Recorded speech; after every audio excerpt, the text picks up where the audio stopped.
Magandang umaga mga igan, unti-unti na pong nauuso ang tinatawag na dashboard camera o yung mga camera na kinakabit sa dashboard ng kotse.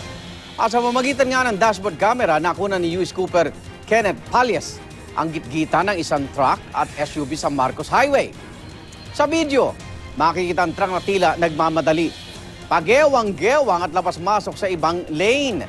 Ang truck na tila walang paki sa batas trapiko. Umabot na sa puntong nagigit-git na niya ang isang SUV.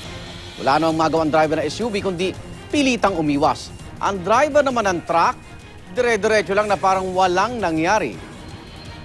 Mga kapuso, pwede rin kayo magpadala ng mga video litrato mga pangyayari sa lansangan sa pamamagitan ng dashboard camera. Maglagon sa www.uscoop.tv at ipapalabas namin yan dito sa unang hirit.